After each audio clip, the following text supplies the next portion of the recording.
அகர முதல எழுத்தெல்லாம் ஆதிபகவன் முதற்றே உலகு. வணக்கம், என் பெயர் ஆனந்தி. இடைநிலை ஆசிரியை, ஊராட்சி ஒன்றிய நடுநிலைப்பள்ளி, முத்துப்பிள்ளை மண்டபம், கும்பகோணம் ஒன்றியம், தஞ்சாவூர் மாவட்டம். கல்வி முறையில் மாற்றம் வேண்டும் என்ற நோக்கில் கடந்த 25 ஆண்டுகளுக்கு மேலாக எனது பணியை ஒரு ரிசர்ச்சாக செய்து வரேன். இதில் நான் ஒரு கருவி மட்டும்தான். இந்த பிரபஞ்ச சக்தியின் மூலமே அனைத்தும் நடக்கிறது. நான் ஆசிரியராக வேண்டும் என்பது என் சிறு வயது முதலே என்னுள் தோன்றிய கனவு. என் குடும்பத்தார் அனைவருக்கும் அதுவே ஆசை. குறிப்பாக எனது மூத்த சகோதரர் திரு நாகரத்தினம் அவர்களுக்கு. ஆனால் ரிசர்ச் செய்யணும் அப்படின்னு தோன்றினது எப்போ அப்படின்னா 1994ஆம் ஆண்டு என்னுடன் படித்த தோழி திருமதி வாசுகி என்பவர் ஒரு கோவில் திருவிழாவில் பார்த்துட்டு, உங்களாட்டம் படித்து நான் ஆசிரியராகலை, ஆனால் என்னுடைய மகனுக்கு சொல்லித்தரக்கூட எனக்கு தெரியல அப்படின்னு சொல்லி அழுதது எனக்கு மிகவும் வருத்தமாக இருந்தது. இந்த நிகழ்வு தான் என்னுடைய ரிசர்ச்சுக்கு வித்திட்டது. அந்த நாளிலிருந்து அனைத்து மாணவர்களையும் எப்படி படிக்க வைப்பது என்ற சிந்தனையே என்னுள் மேலோங்கியது. இதில் ஒரு மகிழ்ச்சியான செய்தி என்னவென்றால், இந்த பிரபஞ்ச சக்தி என்னை என்ன செய்ய வைக்கிறதோ அதுவே சில ஆண்டுகளுக்கு பிறகு கல்வி முறையாக வருகிறது. கற்றலில் இனிமை ஏபிஎல் மெத்தட் மட்டுமல்லாது தற்போது நடைமுறையில் இருக்கும் எண்ணும் எழுத்தும் திட்டம். கடந்த 2007ஆம் ஆண்டு மறைந்த முன்னாள் குடியரசுத் தலைவர் மாண்புமிகு ஏபிஜே அப்துல் கலாம் அவர்களுக்கு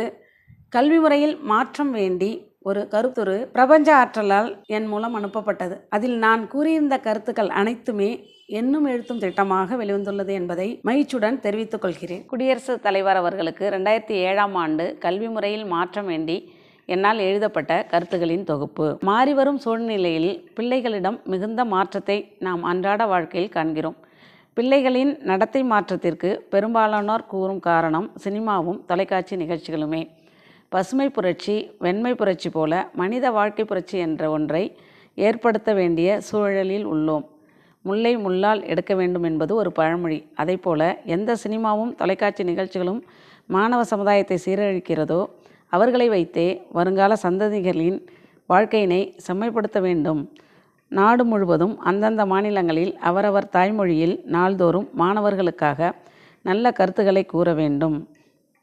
உதாரணமாக, கவியரசு வைரமுத்து அவர்களிடம் மாணவ சமுதாயத்திற்காக நல்ல கருத்துள்ள பாடல்களை பாடப்புத்தகத்தில் இடம்பெற எழுதி தருமாறும், அதே பாடல் திரைப்படத்திலும் இடம்பெற வேண்டும். பாடல்களின் கருத்துகள் வெளிப்படையாக இருக்க வேண்டும். பொருள் பொதிந்து இருக்கும் தற்போதைய பாடத்திட்டத்தை படித்து மனப்பாடம் செய்து எழுதி மதிப்பெண் வாங்குவதற்கே பயன்படுத்துகிறார்கள். நான் சொல்வது என்னவென்றால், சுதந்திர தாகத்தை ஊட்ட பாரதியாரின் பாடல்கள் எப்படி இருந்ததோ அதைப்போல மாணவ சமுதாயத்தை நெறிப்படுத்த இன்றைய எழுத்தாளர்களின் கருத்துகள் இருக்க வேண்டும். நான் 10ஆம் வகுப்பு ஆசிரியர் பயிற்சி மட்டுமே படித்தவள். என் அறிவுக்கு எட்டியவரை எழுதியுள்ளேன். கல்வியில் சிறந்த ஆய்வாளர்களை ஒரு குழுவாக வைத்து கல்வித்துறையில் மாணவர்களுக்காக தொண்டாற்ற செய்திட வேண்டும். தற்போது மாணவ சமுதாயத்தினருக்கு சரி எது தவறு எது என்பதையே நன்கு புரிந்து கொள்ள இயலவில்லை. ஆசிரியர்கள் எவ்வளவுதான் கூறினாலும் அதை அனைவரும் ஏற்றுக்கொள்ளும் மனநிலையில் இல்லை. நம் நாட்டில் அந்தந்த மாநிலங்களில் அவரவர் தாய்மொழியில் சிறந்த மாபெரும் கவிஞர்களை, எழுத்தாளர்களை, சமூக சிந்தனையாளர்களை கொண்டு குழந்தைகளின் மனதை மாற்றக்கூடியதாக, பக்குவப்படுத்தக்கூடியதாக, உயிரின் மேல் அக்கறை ஏற்படுத்துவதாகவும், உறவுகளின் மேல் பாசம் ஏற்படுத்துவதாகவும், சந்ததியினரின் அழிவை தடுத்து நிறுத்துவதாகவும், அவர்கள் தீய செயல்களில் ஈடுபடாமல் தடுப்பதாகவும் பாடல்கள், பாடங்கள், கதைகள், திரைப்படங்களாகவும் உண்மை நிகழ்ச்சிகளாகவும் அவர்களை கவரும் வண்ணமாகவும் அனைத்து ஆசிரியர்களும் நாடு முழுவதும் ஒரே மாதிரியாக மாணவர்களிடம் புகட்ட கையேடுகளையும் அமைக்க வேண்டும். மாணவர்கள் பாடத்தை படித்து எழுதி மதிப்பெண் வாங்குவதற்காக மட்டும் படிக்காமல் வாழ்க்கையின் தத்துவத்தை வெளிப்படையாக அனைத்து அம்சங்களையும், உயிரின் மதிப்பு, பாசம், நேசம், உண்மை போன்றவை நன்கு தெரிந்து கொள்ள வேண்டும். அதற்கு கல்வித்துறையுடன் சினிமாத்துறையினரும் இணைத்து செயலாற்றிட செய்ய வேண்டும். என்னை இந்த அளவிற்கு எழுத பாதித்த நிகழ்ச்சி, செல்போனிற்காக ஒரு சிறுவனின் உயிரை மற்றொரு சிறுவன் எடுத்ததே. உயிரின் மதிப்பை ஒவ்வொருவரும் சிறு வயதிலேயே உணர்ந்து கொள்ள வாய்ப்பு அமைத்தோம் என்றால் தீவிரவாதமும் பயங்கரவாதமும் மண்ணில் குறையும். ரிசர்ச் தொடர்பாக என்னால் செய்யப்பட்டவை பல. 100க்கும் மேற்பட்ட பாடக்கருத்தை மையமாக வைத்து குழந்தை பாடல் எழுதிய நிகழ்வு, சமூக சீர்திருத்த பாடல்கள் எழுதியவை, 50,000க்கும் மேற்பட்ட மின் அட்டைகளை தயார் செய்து பாடம் நடத்தியது, மாணவர்களின் திறன்களை கண்டறிந்து வெளிக்கொண்டு வந்தது, கல்வி முறையில் பல புதிய உத்திகளை கையாண்டது, மாணவர்களை ரியல் வேர்ல்ட் ரெக்கார்ட் என்ற அமைப்பின் மூலம் 2 முறை உலக சாதனை செய்ய வைத்தது, காலத்திற்கு ஏற்ற கல்வி முறையை மாணவர்களுக்கு வழங்க மிகுந்த முயற்சி எடுத்தது போன்ற பல நிகழ்வுகள் ரிசர்ச் தொடர்பாக என்னால் மேற்கொள்ளப்பட்டது. இந்த செயல்களை ஊக்குவிக்கும் வகையில் 2005 IIM குஜராத் மற்றும் ரத்தன் டாடா ட்ரஸ்ட் இணைந்து இன்னோவேட்டிவ் டீச்சர் என்ற விருதை வழங்கினார்கள். குஜராத்தில் உள்ள ஒரு ஆசிரியர் என்னை ஊக்குவிக்கும் வகையில் ஒரு கடிதம் எழுதி என்னை என்கரேஜ் செய்தார். 2007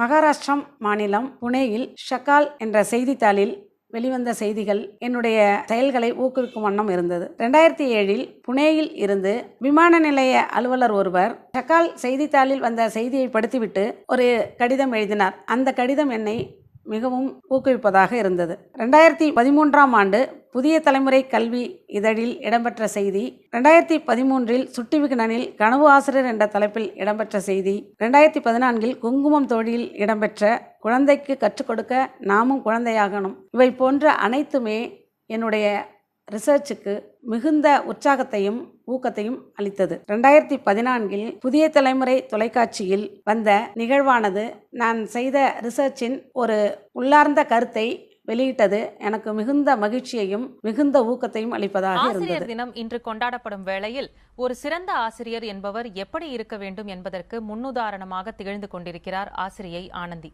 கால மாற்றத்திற்கு ஏற்றாற் போல குழந்தைகள் எளிதில் புரிந்து கொள்ளும் வகையில் பாடம் நடத்தி பெற்றோர்கள், சக ஆசிரியர்கள் உள்ளிட்ட அனைத்து தரப்பினரின் பாராட்டையும் ஆனந்தி பெற்றுள்ளார். கும்பகோணத்திற்கு அருகே முத்துப்பிள்ளை மண்டபம் ஊராட்சி ஒன்றிய நடுநிலைப் பள்ளியில் கடந்த 15 ஆண்டுகளாக பணியாற்றி வருகிறார் ஆசிரியை ஆனந்தி.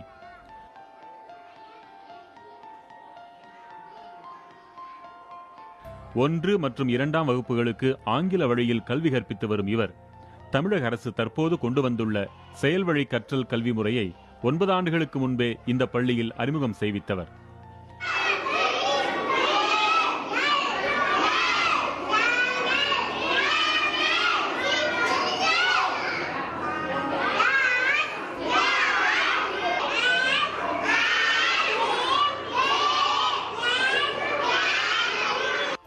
மாணவர்களுக்கு எளிதாக புரியும் வகையில் பாடத்தில் உள்ளவற்றை படங்களாக வரைந்து ஆடல் பாடல் நிகழ்ச்சிகளோடு கற்பித்து வருகிறார் ஆசிரியை ஆனந்தி.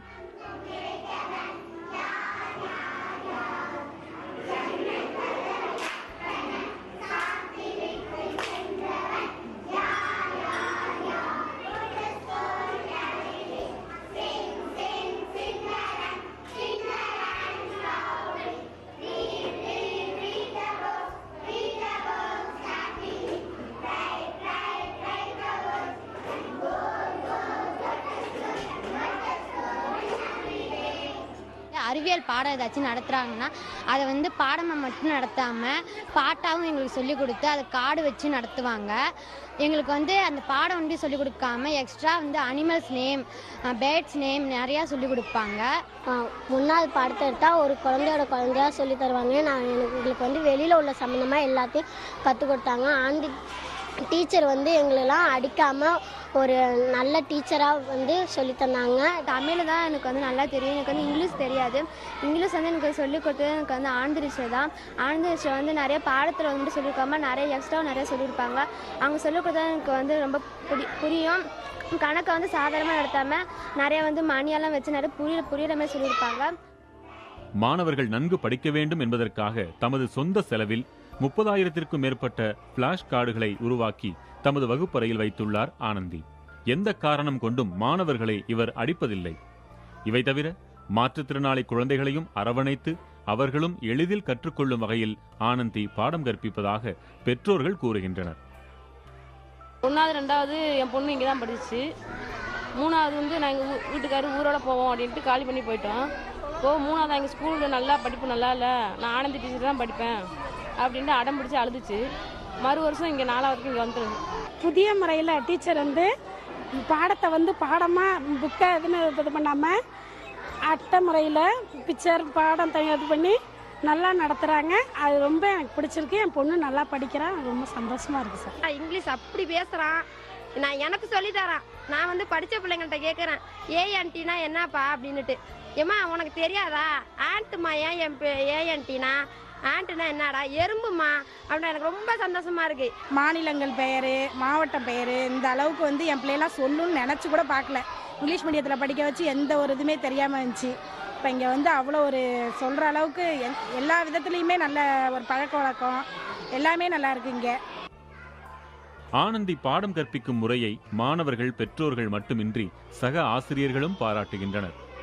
மிகவும் பின்தங்கிய பகுதியில் உள்ள இக்குழந்தைகளை படிக்க வைத்து அவர்களை முன்னேற்ற வேண்டும் என்பதற்காகவே தம்மை தேடி வந்த பதவி உயர்வையும் வேண்டாம் என மறுத்திருக்கிறார் ஆனந்தி. கற்பித்தல் முறை மற்றும் அர்ப்பணிப்புணர்வால் தமது பள்ளிக்கே ஆனந்தி பெருமை தேடி தந்திருப்பதாக சக ஆசிரியர்கள் கூறுகின்றனர். இந்த ஆனந்தி டீச்சருக்கு வந்து ஒரு 8 ஆண்டுகளுக்கு முன்பே தொடக்கப்பள்ளி தலைமை ஆசிரியர் பதவி உயர்வு வந்தது. குழந்தைகளுடைய படிப்புக்காகவும் இந்த பள்ளியினுடைய வளர்ச்சிக்காகவும் தன்னுடைய தலைமை ஆசிரியர் பதவியே வந்து அவங்க வேண்டாம் அப்படின்னு சொல்லிட்டு முழுமையாக ஈடுபட்டு இருக்காங்க. கல்வி சேவையுடன் சேர்த்து சமூக சேவையும் செய்து வருகிறார் ஆனந்தி. தமது சொந்த செலவில் பள்ளி குழந்தைகளுக்கு சீருடைகளை வழங்கியுள்ளார். அத்தோடு விடுமுறையே எடுக்காமல் பள்ளிக்கு வரும் குழந்தைகளுக்கு தமது பணத்தில் மாதந்தோறும் பரிசுப் பொருட்களையும் வழங்கி வருகிறார். ஆனந்தியின் சேவையை பாராட்டி குஜராத்தில் உள்ள IIM மற்றும் ரத்தன் டாடா ட்ரஸ்ட் இணைந்து கடந்த 2005ஆம் ஆண்டு இன்னோவேட்டிவ் டீச்சர் என்ற விருதை ஆனந்திக்கு வழங்கி கௌரவித்துள்ளன.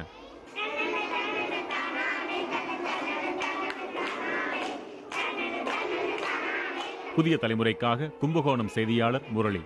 2017ஆம் ஆண்டு தமிழக அரசால் டாக்டர் ராதாகிருஷ்ணன் விருது வழங்கப்பட்டதும் எனக்கு ஊக்கமளிப்பதாக இருந்தது. என்னுடைய வயது தற்பொழுது 52. என்னுடைய பணிக்காலம் முழுமையும் இந்த ரிசர்ச்சை செய்ய விரும்புகிறேன். இதுவரை இந்த பிரபஞ்ச ஆற்றலால் எனக்கு கொடுக்கப்பட்டவற்றை அனைவரிடமும் கொண்டு சேர்க்க இவற்றை அரசிடம் ஒப்படைக்க விரும்புகிறேன். ரிசர்ச் உதவிய அனைவருக்கும் எனது நன்றியை தெரிவித்துக் கொள்கிறேன். குறிப்பாக எனது கணவர் திரு திவாகரன் அவர்களும் எனது தலைமை ஆசிரியை திருமதி கோ சாந்தி அவர்களும் என்னுடன் இந்த ரிசர்ச்சில் தொடர்ந்து பயணம் செய்தவர்கள். அவர்களுக்கு எனது மனமார்ந்த நன்றியை தெரிவித்துக் கொள்கிறேன். பத்திரிகை மற்றும் தொலைக்காட்சி நிருபர்களும் ரிசர்ச்சுக்கு மிகுந்த பக்கபலமாக இருந்தவர்கள். அவர்களுக்கும் எனது மனமார்ந்த நன்றியை தெரிவித்துக் கொள்கிறேன். குறிப்பாக ஒன்றிய ஆசிரியர் திரு அறுவடை நம்பி அவர்களுக்கும் எனது நெஞ்சார்ந்த நன்றியை தெரிவித்துக் கொள்கிறேன். இந்த ரிசர்ச்சுக்கு உதவிய அனைத்து உள்ளங்களுக்கும் என் மனமார்ந்த நன்றியை தெரிவித்துக் கொள்கிறேன். நன்றி.